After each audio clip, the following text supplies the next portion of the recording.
ডিএসের সম্পাদক অতনু ভট্টাচার্যের গৌরব গগৈকে সমর্থন জানিয়ে ফেসবুক পোস্টের জন্য নিন্দা জানান বিধায়ক দীপায়ন চক্রবর্তী। শনিবার সকালে জেলা ক্রীড়া সংস্থার সম্পাদক অতনু ভট্টাচার্য ওনার ফেসবুক অ্যাকাউন্টে নবনিযুক্ত আসাম প্রদেশ কংগ্রেস সভাপতি গৌরব গগৈকে অভিনন্দন জানিয়ে আগামী 2026 গৌরব গগৈকে রাজ্যের মুখ্যমন্ত্রী হিসেবে জনগণ দায়িত্ব দেবেন বলে পোস্টটি করাতে শিলচর ডিএসএ সহ রাজনৈতিক মহলে ব্যাপক হইচই শুরু হয়ে যায়। পরস্পর শোনা যায় অতনু ভট্টাচার্যের এই পোস্টটি মুখ্যমন্ত্রী ডক্টর হিমন্ত বিশ্ব শর্মাও নাকি দেখেছেন।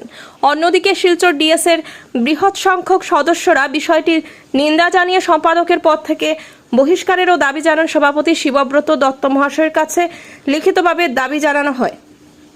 এদিকে শনিবার রাত শিলচরের বিধায়ক দীপায়ন চক্রবর্তী গৌরব গগৈকে আসামের পরবর্তী মুখ্যমন্ত্রী হওয়ার পক্ষে মত প্রকাশ করায় তীব্র প্রতিক্রিয়া জানিয়েছেন। তিনি বলেন, অতনু ভট্টাচার্য ভালোভাবে জানেন যে শিলচর ডিএসএ কোনো নির্দিষ্ট রাজনৈতিক দলের প্রতিষ্ঠান নয়, এটি সম্পূর্ণ নিরপেক্ষ একটি ক্রীড়া সংগঠন, আর অতনু ভট্টাচার্য হলেন একজন সম্পাদক। বিগত দিনে রাজ্যের মুখ্যমন্ত্রী ডক্টর হিমন্ত বিশ্ব শর্মা জেলা ক্রীড়া সংস্থার পরিকাঠামো উন্নয়নের জন্য 10 কোটি টাকার অনুদান দিয়েছেন, সেটাও অতনুবাবু জানেন। তবুও তিনি ফেসবুকে এ ধরনের রাজনৈতিক মন্তব্য করে শিলচর ডিএসএর সম্পাদকের পদটিকে কুলসিত করেছেন। তাই তিনি শিলচর ডিএসএর কর্তৃপক্ষের কথা বলছেন অতি সত্বর অতনু ভট্টাচার্যকে সম্পাদকের পদ থেকে অপসারণের বিষয়ে।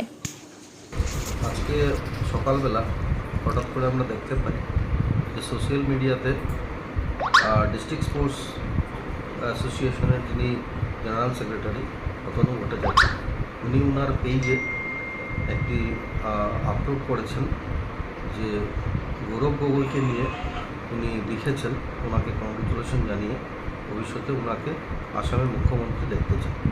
এটা অত্যন্ত দুর্ভাগ্যজনক পোস্ট, তার জন্যই যে ডিস্ট্রিক্ট স্পোর্টস অ্যাসোসিয়েশন একটা নন পলিটিক্যাল অর্গানাইজেশন, সেখানে খেলাধুলা নিয়ে আমরা চর্চা করি।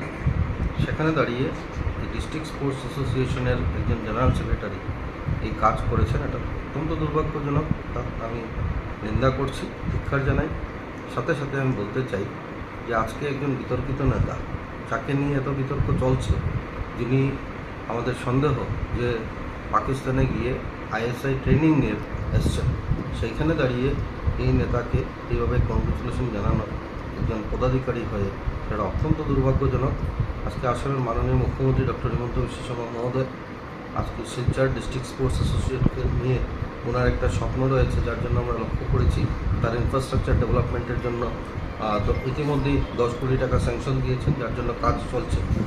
আর সার্বিকভাবে যদি দেখি, আসাম সরকারের নেতৃত্বে আমরা লক্ষ্য করেছি যে বিভিন্ন ক্লাবকে, স্পোর্টস ক্লাবকে অনেক টাকা বিধায়ক তহবিল থেকে হোক, কন্ট্রাক্ট ফান্ড থেকে হোক, সেটা আমরা লক্ষ্য করেছি আসাম সরকার দিচ্ছে।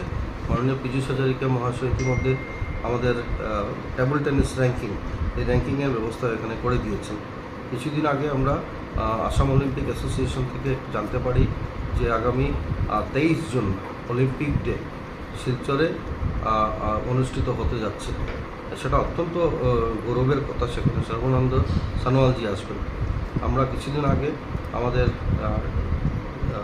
মাননীয় কৌশিক রায় মহাশয়, বরাকগুলি ডেভেলপমেন্ট ডিপার্টমেন্টের মন্ত্রী, ওনাকেও আমিও বলেছিলাম যে ডেভেলপমেন্ট ডিপার্টমেন্টের থেকে যে টাকাগুলো, সেখানে যদি ইন্ডিয়া ক্লাব যেটা রয়েছে সেখানে যদি কিছু টাকা বরাদ্দ দেওয়া যায় ভালো হয়। সেদিন র্যাঙ্কিংয়ে যখন উনি টেবল টেনিস র্যাঙ্কিংয়ের ইনগরেশন প্রোগ্রামে গেছিলেন, সেখানে গিয়ে উনি নিজের মুখে ডিক্লেয়ার করে এসেছেন 50 লক্ষ টাকা দেবেন। তাহলে এটা আমরা দেখছি যে আসাম সরকার শিলচর তথা কাছাড়ের যে স্পোর্টসকে নিয়ে অনেক ভালো কাজ করে যাচ্ছে স্পোর্টসের ডেভেলপমেন্টের জন্য। সেখানে দাঁড়িয়ে আজকে এই কথা বলা, এটা অত্যন্ত দুর্ভাগ্যজনক। যার জন্য আজকে আমি দুপুরে আমার ডিস্ট্রিক্ট স্পোর্টস অ্যাসোসিয়েশনের সম্মানিত পদাধিকারী, তাদের সাথে আমি কথা বলি এই বিষয় নিয়ে। আর এক বাক্যে সবাই সেটা বলেছেন যে এটা অত্যন্ত দুর্ভাগ্যজনক, নিন্দা করেছেন। সাথে সাথে সবাই ওনারা লিখে দিয়েছেন প্রেসিডেন্টের নিকট যে অতি সত্বর ওনাকে ওনার পদ থেকে সরিয়ে আগামী দিনে ইতিমধ্যেই অন্য কাউকে যাতে দায়িত্ব দিয়ে তার যে টেনিয়র বাকি যে কটা দিন রয়েছে সেটাকে ভালো করে কাজের জন্য অন্য কাউকে দায়িত্ব দেওয়া। আর সেখানে সভাপতিকে সেটা দেওয়া হয়েছে। আমি আশা রাখছি সভাপতির মাধ্যমে নিশ্চিতভাবে অতনু ভট্টাচার্যকে অপসারণ করে নতুন একজনকে দায়িত্ব দেওয়া হবে।